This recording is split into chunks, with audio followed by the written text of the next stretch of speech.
तो जैसा कि पिछली वीडियो में हमने आपको महाराष्ट्र के बारे में समझाया था, अब झारखंड के बारे में समझाते हैं।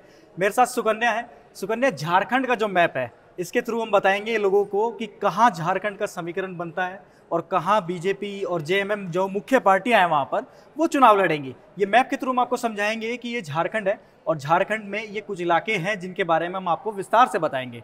सुकन्या, क्या लगता है झारखंड में क्या समीकरण बन रहे हैं इस बार? पिछली बार की अगर हम बात करें, देखिए आपको पिछली बार का मैप एक बार दिखा देते हैं हम लोग। 2019 के विधानसभा चुनावों का हम आपको मैप दिखाएंगे जिसमें कि पता चलेगा कि किस सीट से किस पार्टी को कितनी सीट मिली थी। तो ये आप जो देख रहे हैं जहां पर ये भगवा बेल्ट आ रही है, यहाँ पर बीजेपी ने जीत दर्ज की थी, और जो ये ग्रीन वाली बेल्ट है यहाँ पर जेएमएम, और जो ये स्काई ब्लू कलर के जो आपको पार्ट्स दिख रहे होंगे कुछ टुकड़ों में है, यहाँ पर कांग्रेस के प्रत्याशियों ने जीत दर्ज की थी। सुगंधा, एक बार डाटा के साथ बताइए कि 2019 में क्या डाटा था? नंबर्स की अगर हम बात करें तो बीजेपी के पास 25 सीटें थी, जेएमएम के पास 30, कांग्रेस के पास 16, वहीं एनसीपी, आरजेडी और सीपीआई के पास एक सीट थी। एएचएसयू के पास 2, आईएनडी के पास 2 और जेवीएमपी के पास 3 सीटें थी। तो इस तरीके से आपने ये भी देखा होगा कि जो सीटें पिछली बार जीती वहाँ पे छोटी पार्टियों का भी बहुत रोल रहा। तो इस बार भी छोटी पार्टीज का काफी ज्यादा रोल झारखंड चुनाव के रिजल्ट्स में देखने को मिल सकता है, क्योंकि वो काफी हद तक सत्ता बनाने में मदद करेंगे। कौन सत्ता बनाएगा ये तभी क्लियर हो पाएगा कि छोटी पार्टीज जो है वो किसकी तरफ अपना रुख अपनाती है, क्योंकि छोटी पार्टीज नंबर्स लेकर आती हैं और यहाँ पर अब मानिए मत मानिए जो लोकल पार्टीज हैं उनका दबदबा ज्यादा है। जैसे कि आपने पिछले चुनावों में देखा था कि बीजेपी जो थी वो सेकंड नंबर पर पार्टी थी, 25 सीटें वहां पर लेके आई थी, और जेएमएम जी वो सबसे बड़ी राज्य की पार्टी बनके उभर के, हालांकि बहुमत से दूर रह गई थी। 81 सीटों पर चुनाव होना है और 41 जो है वो जीत का आंकड़ा है। तो ऐसे में बहुमत तो पिछले चुनावों में किसी को नहीं मिला था। कांग्रेस के साथ मिलकर के सरकार बनाई वहां पर, और जेएमएम की तरफ से हेमंत सोरेन जो है वो मुख्यमंत्री बने। हेमंत सोरेन के मुख्यमंत्री बनने के बाद अब आपको थोड़ा सा फ्लैशबैक में लेकर के जाते हैं कि झारखंड में पिछले 5 सालों में हुआ क्या। झारखंड के पिछले 5 सालों में हेमंत सोरेन को मनी लॉन्ड्रिंग का केस लगा, वो जेल में गए, और जेल में जाने के बाद जो सत्ता की कुर्सी थी वो सौंपी चंपई सोरेन को। चंपई सोरेन आपको बता दें इस समय बीजेपी के साथ है और बीजेपी की तरफ से चुनाव भी लड़ रहे हैं। हेमंत सोरेन की अगर हम हिस्ट्री की बात करें तो हेमंत सोरेन पिछले 5 साल के जो उनके पूरा वो सफर रहा तो काफी ज्यादा सफरिंग रहा कह सकते हैं, बिकॉज मेजर रीजन ईडी का केस, मनी लॉन्ड्रिंग का केस, बड़ा बयान, और ये भ्रष्टाचार का जो आरोप है जो हेमंत सोरेन पे लगा, ये इस बार का बीजेपी का सबसे बड़ा मुद्दा है। ठीक है, चंपई सोरेन को उन्होंने अपनी सत्ता दी कि आप, ठीक है 5 महीने वो जेल में रहे कि चंपई सोरेन जो उनके चाचा जी हैं उन्होंने ये संभाला, पूरा जो कार्यभार था संभाला। पर जब वो वापस जेल से आए, चंपई सोरेन कहीं ना कहीं होता ना, सत्ता का लोभ किसे नहीं होता, तो चंपई सोरेन डगमगाए, उन्होंने थोड़ी कोशिश की कि सीट ना जाए, चीफ मिनिस्टर की सीट उन्हें मिली रहे, वहीं वो बैठे रहे, पर ऐसा नहीं हुआ। हेमंत सोरेन को वापस सीट मिली, जिसके बाद चंपई सोरेन ने फैसला किया कि अब वो बीजेपी से लड़ेंगे। देखिए, जेएमएम का सीएम फेस बहुत हद तक क्लियर है, जो है हेमंत सोरेन। ऑल्दो बीजेपी का जो सीएम फेस है वो अभी तक क्लियर नहीं है, पर बहुत हद तक ये मानना है क्योंकि उन्होंने अपना जेएमएम का पार्टी छोड़ के यहाँ पर अपनी नई पार्टी ज्वाइन करी है बीजेपी, तो ये मानकर चल रहे हैं कि Champai Soren can be the face of BJP CM face in Jharkhand. तो ये तो रही हिस्ट्री कि क्या कुछ हुआ। अब जो है यहाँ पर देखिए काफ़ी सारे आपको जो सीट्स नज़र आ रहे हैं, काफ़ी सारा बदलाव यहाँ पे देखने को मिल सकता है, क्योंकि काफ़ी सारे उम्मीदवार जो बीजेपी ने नए उतारे हैं। जेएमएम जहाँ पुराने जो चेहरे थे उन पर भरोसा जताया, बीजेपी ने नए चेहरे उतारे, ताकि बीजेपी के लिए ये चुनाव बेहद महत्वपूर्ण है, क्योंकि 5 साल सत्ता से दूर रहे और उसके बाद जिस तरह से जेएमएम ने सरकार बनाई, हेमंत सोरेन ने वहां पर सरकार बनाई, तो एक मैसेज गया कि वहां पर आदिवासियों की सरकार बनी है। झारखंड में अगर देखा जाए तो मुख्यतः नक्सली हैं और फिर आदिवासी हैं, जो वोटर्स बड़े अच्छी खासी संख्या में है वहां पर देखा जाए। तो अब हम आपको मैप के थ्रू समझाएंगे कि जो झारखंड का ये इलाका है, देखिए ये पूरा इलाका जो है ये जेएमएम के डोमिनेट में है, और जेएमएम ने यहाँ पर अच्छी खासी सीटें निकाली थी। 2019 के इलेक्शंस की बात हो रही है। 2019 में इस अच्छे खासे इलाके में यहाँ पर जेएमएम ने सरकार बनाई, और इस इलाके से जो है अच्छे खासे प्रत्याशी वहां पर जीत कर पहुंचे थे। बीजेपी की बात करें तो इक्का दुक्का 4 सीटें यहाँ पर निकाली गई थी बीजेपी के थ्रू, और कांग्रेस ने यहाँ से 3 से 4 सीटें निकाली थी। तो ये जो पार्ट है यहाँ पर कहा जाए ईस्टर्न पार्ट जो कहा जाता है, ये जो पार्ट है वो मुख्यतः जेएमएम के कब्जे वाला पार्ट है। अब दूसरी तरफ अगर हम जाते हैं, जैसे कि एनसीपी मुख्यतः जो कहा जाता है कि महाराष्ट्र की पार्टी है, लेकिन यहाँ पर भी एक सीट पिछले चुनावों में निकाली थी उन्होंने। उसके अलावा आरजेडी की बात करें तो आरजेडी अभी भी गठबंधन में है, वहां पर गठबंधन के बावजूद दोबारा वहां पर लालू यादव की एक रैली भी हुई। लालू यादव ने वहां पर कहा भी कि भाई इस बार हम दोनों को साफ कर देंगे। अब वो किस दोनों की बात कर रहे हैं वो 23 तारीख को पता चलेगा। 2 फेजेस में यहाँ पर चुनाव हो रहे हैं, एक फेज निकल चुका है और आज जो प्रचार है वो थम जाएगा। इसके बाद 20 तारीख को वहां पर वोटिंग होगी।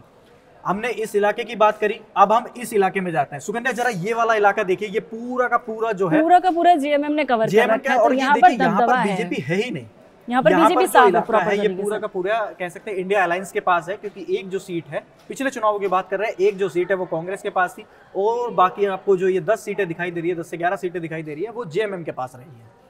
अब जरा ऊपर वाले हिस्से में जाते हैं, जरा ये सेंट्रल झारखंड की बात कर लेते हैं। तो सेंट्रल झारखंड में कई सारी चीजें आती हैं, मिक्स्ड है यहाँ पर। और रांची जो कैपिटल है वो भी यहाँ पर है। रांची में भी देखा जाए तो अच्छा खासा, मतलब टाटा की बात करें तो टाटा की अच्छे खासे वहाँ पर है, उद्योग है, काफ़ी सारी चीज़ें। और झारखंड में जो देखा जाता है ना, मुख्यतः कहा जाता है कि कोयले की फैक्ट्रियाँ हैं। कोयला कर्मी, मैं अभी पढ़ रही थी कहीं पे, तो उसमें यह है कि कोयले कर्मी के जो मुद्दे हैं वो काफ़ी हद तक मायने रखते हैं, क्योंकि 2 दर्जन से ज़्यादा सीटें जो हैं वहाँ पर कोयला कर्मी जो है काम कर रहे हैं, उन सीटों पर प्रभाव रहेगा इनका। तो उनका ध्यान रखना भी बहुत ज़्यादा ज़रूरी हो जाता है किसी भी पार्टी के लिए, क्योंकि अगर आप उन्हें इग्नोर करेंगे, 2 दर्जन माने 24 सीटें, 81 सीटों पर चुनाव है, 24 सीटें तो आपकी इसी तरीके से इसी एक तरफा निर्णायक भूमिका में है। तो उनका ध्यान रखना भी, आपने सही बोला, कोयला कर्मी हुए और उसके अलावा आपका जो जितना भी उद्योग वाला एरिया है, जमशेदपुर टाटा की वो कंपनी है, ठीक है। मैंने एक और चीज़ नोटिस करी, वहाँ पर रोजगार का मुद्दा बहुत बड़ा है, ठीक है। मैं एक निवासी से ही बात कर रही थी, झारखंड के निवासी, उन्होंने कहा कि जो लोग बिहार से, उत्तर प्रदेश से यहाँ से आते हैं, उन लोगों के लिए रोजगार पाना थोड़ा आसान हो जाता है।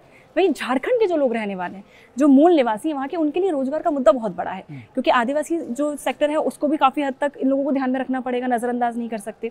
काफ़ी बड़ा सेक्टर है, काफ़ी सारे लोग हैं, आदिवासी जो समाज से आते हैं उनका ध्यान रखना बहुत ज़्यादा ज़रूरी हो जाता है। अभी जो एक नया मुद्दा निकल कर आया वो हुआ बांग्लादेशी घुसपैठियों वाला, सबसे बड़ा मुद्दा बांग्लादेशी घुसपैठियों का मुद्दा सबसे बड़ा रहा, जो अभी हाईलाइटेड भी है। मेजर रीजन इनका जो है, आप बीजेपी की बात करें तो बीजेपी के मैनिफेस्टो में उन्होंने जो है बयान दिया, उन्होंने यही कहा कि बेटी रोटी, ठीक है, और उसके अलावा माटी, इस पर वो ज़्यादा ध्यान देंगे। माटी, बांग्लादेश से घुसपैठिए काम आ रहे हैं, ठीक है, बांग्लादेश से घुसपैठिए आ रहे हैं, तो माटी को लेकर, यानी कि झारखंड की मिट्टी को लेकर उसकी पूरा वो ध्यान रखना कि उन पर कोई किसी भी तरीके के घुसपैठिए अंदर ना आए। दूसरा, बेटी का मामला, बेटियों की बात इसलिए हो रही है क्योंकि जो बांग्लादेशी घुसपैठिए आ रहे हैं वो कहीं ना कहीं बेटियों से शादी करके उनकी ज़मीनें हड़प रहे हैं, ऐसा आरोप लगाया जा रहा है बीजेपी की तरफ से, ठीक है। और रोटी की बात, माने कि रोजगार की बात, तो ये वाली बात भी सबसे बड़ी हो जाती है कि अगर ऐसा कुछ हो रहा है वहाँ पे झारखंड में कि घुसपैठिए आके इस तरीके की चीज़ें कर रहे हैं, तो हेमंत सोरेन सरकार क्यों कुछ नहीं बोल रही। तो बात कही जा रही है वोट बैंक की वजह से, तो वोट बैंक का ध्यान तो हर सरकार रखती है, पर उस वजह से आप किसी बड़े मुद्दे को नजरअंदाज कर दे, वो सोचने में मजबूर करता है। देखिए, सबसे बड़ा मुद्दा आपने जो बताया कि बांग्लादेशी की तरफ से घुसपैठिए जो आ रहे हैं, जहाँ पे हेमंता विश्व शर्मा ने भी ये बात जा करके बोली कि वहाँ पर कि घुसपैठिए जो है वो सबसे बड़ा मुद्दा है। असम में भी घुसपैठ होती है, लेकिन उन्होंने बताया कि हाथों हाथ हम निकालते हैं, क्योंकि डबल इंजन की सरकार है। अब झारखंड में जो है वो झारखंड मुक्ति मोर्चा की सरकार है, जेएमएम की सरकार है, हेमंत सोरेन की सरकार है। तो बीजेपी की पिच पर आकर के, जैसे कि बीजेपी के बारे में कहा जाता है कि बीजेपी अपनी पिच पर बुलाती है, बैटिंग कराती है, अपने हिसाब से चौके छक्के लगाती है और सरकार बना लेती है। तो इस बार भी कुछ ऐसा ही दिखाई दे रहा है। अब फायर ब्रांड नेताओं की सूची में बात करें तो निशिकांत दुबे, जो लोकसभा सांसद है, झारखंड से ही आते हैं। संसद में उनकी स्पीच देखिए आप, वो सीधा टारगेट करते हैं राहुल गांधी को। हेमंत विश्व शर्मा वहां पर गए हुए हैं, तो वो पूरी तरीके से हेमंत सोरेन को टारगेट कर रहे हैं। तो बीजेपी इस चुनाव में बेशक अकेले लड़ रही है, लेकिन चौतरफा घेराबंदी जो है वो बीजेपी अकेले दम पर कर रही है। वहीं अगर सामने देखें तो हेमंत सोरेन है, आरजेडी है, कांग्रेस है, तीनों पार्टियां मिलकर के चुनाव लड़ रही हैं और चुनाव लड़ने के बाद दमखम भी भर रहे हैं कि हम सरकार बनाएंगे। लेकिन ऐसे में सबसे बड़ा मुद्दा जो आपने बताया बेटी का है, और बेटी के साथ साथ जो झारखंडी अस्मिता के बारे में जो कहा जाता है कि झारखंड की जो कहते हैं ना कि मदर टंग हो गई और अपनी माटी हो गई, उस तरीके से जो मुद्दा लेकर के वहां पे जा रहे हैं, तो कितना इफेक्ट पड़ सकता है उस चुनाव पे। जेएमएम के जो झारखंडी अस्मिता की आप बात कर रहे हैं, अब अगर मैं जेएमएम के मुद्दों की बात करूँ, जेएमएम का मुद्दा ये है अंदरूनी और बाहरी, कि बीजेपी को उन्होंने ऐसे पोर्ट्रे किया उनकी इमेज को कि वो लोग बाहरी हैं, हम लोग अंदर से, मतलब हम लोग इसी राज्य से, तो हमारी बात सुनिए, हम लोग आपको ज़्यादा अच्छे से समझ पाते हैं। और ये मुद्दा मुझे लगता है कहीं ना कहीं, ये जो लाइन है अंदरूनी वर्सेस बाहरी, ये कहीं ना कहीं हिट करेगी, क्योंकि देखिए झारखंड को समझना उस इंसान के लिए ज़्यादा पॉसिबल है जो वहीं का मूल निवासी है, या बजाय उसके जो बाहर से आया। इसी वजह से चंपई सोरेन का बीजेपी में शामिल होना भी बहुत ज़रूरी हो जाता है, क्योंकि चंपई सोरेन झारखंड से ही हैं। एक और चीज़, बीजेपी जिस हिसाब से प्रचार प्रसार कर रही है झारखंड में, उतना बड़ा प्रचार प्रसार आपको कांग्रेस की तरफ से देखने को नहीं मिलेगा। आप देखिए, हेमंता विश्व शर्मा गए, ठीक है, शिवराज सिंह चौहान गए, चिराग पासवान जा रहे हैं, तो कई बड़े चेहरे उन्होंने अपने चुनावी जो वो करते हैं हमेशा से प्रचार प्रसार में, हर बड़ा चेहरा उतरता है, नरेंद्र मोदी तक उतरे हैं। तो ये मुझे लगता है इस चीज़ का भी, अगर उनको, मुझे ऐसा भी हो सकता है कि ओवर कॉन्फिडेंट में वो लोग अपने चेहरे नहीं उतार रहे हो, बोल रहे हो कि ठीक है प्रचार प्रसार जितना करना था कर दिया, पर मुझे ऐसा लगता है पूरा दम खम झोंक दिया बीजेपी ने प्रचार प्रसार करने में, क्योंकि जो 5 सीटों से वो लोग चूके या फिर उसके बाद जो अलायंस हुए या जिस भी तरीके की चीज़ें हुई उससे वो इस बार बचना चाहते हैं और चाहते हैं कि इस बार वो किसी भी तरीके से झारखंड में अपनी सरकार तो ज़रूर बना लें।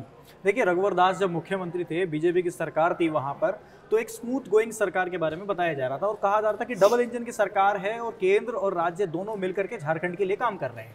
लेकिन अब जो मुद्दा जेएमएम लेकर के आई है कि बाहरी और लोकल जो इन दोनों के बीच में, देखिए बीजेपी का इतिहास रहा है कि प्रधानमंत्री को आप देखिए, जब प्रधानमंत्री कहीं भी जाके रैली करते हैं तो वो उस वेशभूषा को कैरी करते हैं। उस वेशभूषा में आने के बाद वो दिखाते हैं कि मैं आपके ही यहाँ का हूँ, मैं आपके ही वहाँ का हूँ। कई तरह के वो भाषण है वो स्टार्ट करते हैं, उसी की लैंग्वेज में स्टार्ट करते हैं। तो हमने वो चीज़ भी देखी है। तो बीजेपी इस चीज़ को तो अच्छे तरीके से टैकल कर लेगी, लेकिन हेमंत सोरेन पे जो डेंट लगा है भ्रष्टाचार का, उसको कैसे मिटाएंगे? दूसरा सवाल सबसे बड़ा खड़ा होता है कि चंपई सोरेन जो आपकी ही पार्टी था और आपने ही मुख्यमंत्री बनाया था, वो बीजेपी में चले गए। सबसे बड़ा डेंट जेएमएम के लिए ये रहने वाला है। तो ये चुनाव जो है वो इतना ईजी नहीं रहेगा, इस बार इजी नहीं रहेगा। वही तो मैं कह रही हूँ ना, क्योंकि चंपई सोरेन का इधर जाना और हेमंत सोरेन के ऊपर इतना बड़ा मामला दर्ज होना और उनका जेल जाना बहुत हद तक बीजेपी के लिए तो नहीं एक वो वाला है कि पूरा का पूरा, हाँ पूरा ब्रेक थ्रू मिल गया है और काफ़ी हद तक पूरा का पूरा चुनावी सीन जो है, पूरा का पूरा इलेक्शन सीन सब कुछ पलट सकता है। इवन वहाँ की सत्ता पलट सकती है इस एक मुद्दे को लेकर के, क्योंकि भ्रष्टाचार तो उन्होंने सबसे बड़ा मुद्दा बनाया ही हुआ है बीजेपी ने। उसके अलावा आप देखिए कि अगर मैं छोटी पार्टियों की अगर मैं बात करूँ, छोटे नामों की बात करूँ, तो अभी एक नाम निकल कर आया जयराम कुमार माथुर का। ठीक है, स्टूडेंट लीडर थे, अपनी खुद की पार्टी बनाई JLKM, अब वो चुनावी मैदान में है और काफ़ी पॉपुलैरिटी उनको मिल रही है। ठीक है, वो एक अहम रोल निभाएंगे यहाँ पर, क्योंकि ये जो छोटी पार्टियाँ होती हैं, इवन भले ये छोटी पार्टी है पर बहुत सारी सीटों से लड़ रहे हैं। करीबन जो मैंने अभी डाटा पढ़ा 60-70 सीटों के आसपास ये चुनाव लड़ रहे हैं। तो बहुत बड़ी बात होती है कि आप नई पार्टी हैं और 60-70 सीट के आसपास आप चुनाव लड़ रहे हैं।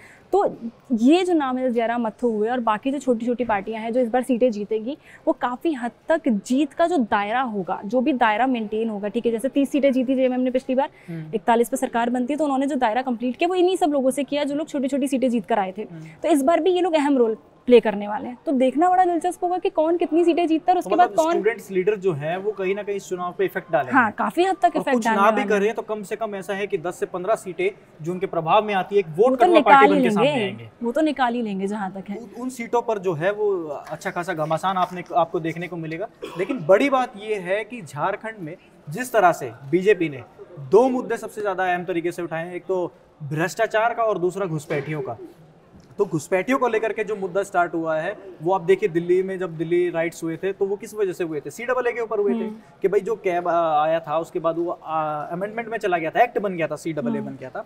उसके बाद झारखंड का जो मुद्दा है वही है सेम, क्योंकि ये जो पूर्वोत्तर वाली बेल्ट लगती है, चिकन नेक जिसे कहा जाता है, वो जो बेल्ट लगती है, चाहे आप वेस्ट बंगाल देखिए, फिर आप झारखंड होते हुए असम निकल जाइए, कहीं भी निकल जाइए, तो वो जो इलाका है वो घुसपैठियों का है। वहाँ पे घुसपैठी आते हैं और वहाँ पे अपना रंग बसेरा बनाते हैं। तो ये एक जो तरीका है ना, ये लोग आते हैं, जैसे कि आपने बताया कि वहाँ की जो झारखंड की बेटी है उसके साथ शादी करते हैं। अगर शादी करेंगे तो जाहिर सी बात है उनका जो हस्बैंड होगा वो झारखंड का हो जाएगा, और झारखंड की जो मूलभूत सुविधाएं हैं जो आम नागरिक को मिल रही है वो उन्हें भी मिलने लग जाएगी। और लेकिन वो वोट कहाँ करेंगे, वोट किसको देंगे? तो बीजेपी साइलेंटली तरीके से ये मैसेज अपने वोटर्स को पहुंचा रही है। तो कहीं ना कहीं आदिवासी समुदाय जो कि निर्णायक भूमिका में रहता है, आदिवासी समुदाय, उनके पास भी ये मैसेज जाएगा कि भाई बीजेपी जो है आपकी बातें कर रही है, आपकी ज़मीनें हड़प रही है, जो लोग आ रहे हैं घुसपैठी आ रहे हैं वो आपकी ज़मीन हड़प रहे हैं। वो एक टॉपिक भी रहेगा। दूसरा बेटी का भी रहेगा, भ्रष्टाचार का तो हर चुनाव में देख ही रहे हैं हम कि प्रधानमंत्री मोदी से लेकर के जितने बड़े बड़े CMs हैं और बीजेपी के बड़े बड़े लीडर्स हैं वो भ्रष्टाचार को लेकर अच्छा खासा मुद्दा उठा रहे हैं वहाँ पर। ये तो मुद्दा, भ्रष्टाचार का मुद्दा तो मुझे लग रहा है काफ़ी लंबे समय से देखने को मिल रहा है। दिल्ली में इन्होंने उठाया, ठीक है, भ्रष्टाचार जो पूरा आरोप इन्होंने लगाया था, आरोप प्रत्यारोप का मामला बहुत लंबा चला। झारखंड में भी यही सेम सीन हमको देखने को मिल रहा है। उसके बाद पता है क्या होता है, जब आप ऐसे बयान दे देते हैं ना, इस बीच में आपको पता है कि सामने से आप गलत हैं, ठीक है, आपके ऊपर भ्रष्टाचार का आरोप लगा है, उसके ऊपर से फिर एक बयान आता है, मैं अभी सुन रही थी, हेमंत सोरेन ने बयान दिया कि जो बीजेपी है वो कोबरा से भी ज़्यादा जहरीली है। तो ये बयान जो है, आप पूरी पार्टी को जो इस तरीके के बयानबाजी आप करते हैं, किसी पार्टी को पूरा का पूरा कोबरा बना दिया उन्होंने बोला जहरीला है कोबरा की तरह। फिर उसके बाद यहाँ पे हिमंता विश्व शर्मा का भी एक बयान आया जिसमें उन्होंने कहा कि हिंदुओं को जो है मंगलवार की छुट्टी देनी चाहिए। ठीक है, तो ये जो छोटे छोटे मुद्दे निकल कर आते हैं, ध्रुवीकरण वाली राजनीति। हाँ, ध्रुवीकरण वाली राजनीति, छोटे छोटे मुद्दे निकाल कर आए, मंगलवार को हिंदुओं को छुट्टी दीजिए और बाकी सारी चीज़ों पे ध्यान दीजिए, ये कर दीजिए, वो कर दीजिए। तो ये छोटे मुद्दे ध्यान भटकाते हैं कहीं ना कहीं, क्योंकि आपके जो बड़े मुद्दे हैं, ठीक है, जो बीजेपी के बड़े मुद्दे हैं उन पर ध्यान देना, जो झारखंड के बड़े मुद्दे हैं या जो जेएमएम के बड़े मुद्दे हैं उन पर ध्यान देना बहुत ज़्यादा ज़रूरी हो जाता है।